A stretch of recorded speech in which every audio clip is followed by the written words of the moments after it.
Badan Meteorologi, Klimatologi, dan Geofisika (BMKG) memperkirakan sebanyak 94% wilayah Indonesia berpotensi diguyur hujan. Intensitasnya ringan hingga hujan yang disertai petir.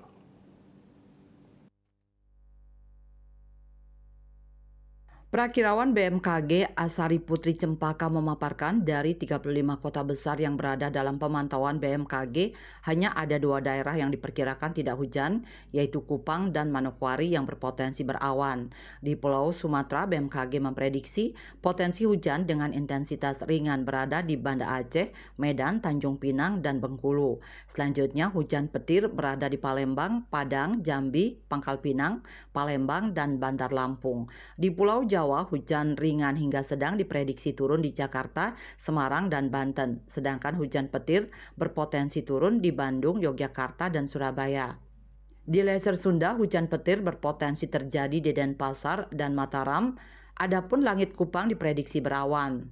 Di Pulau Kalimantan, hujan ringan hanya berpotensi turun di Palangkaraya, sedangkan mayoritas daerah di pulau tersebut diprediksi mengalami hujan petir mulai dari Pontianak, Banjarmasin, Samarinda, dan Tanjung Selor. Bergeser ke Sulawesi, BMKG memperkirakan hujan ringan hingga sedang turun di Palu, Makassar, Manado, Kendari, dan Mamuju.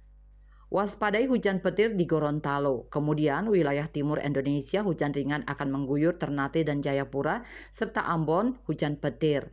Langit mendung satu-satunya diprediksi hanya memayungi daratan Manokwari.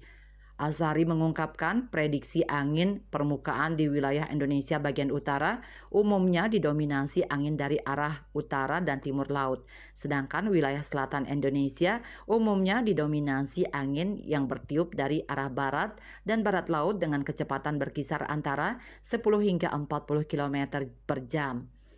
Kemudian suhu udara di kota-kota besar di Indonesia berkisar antara 20 hingga 34 derajat Celcius dengan kelembaban berkisar antara 55 hingga 100%. Perakiraan tinggi gelombang laut di perairan Indonesia secara umum masih cukup kondusif, yaitu berkisar antara 0,5 hingga 2,5 meter.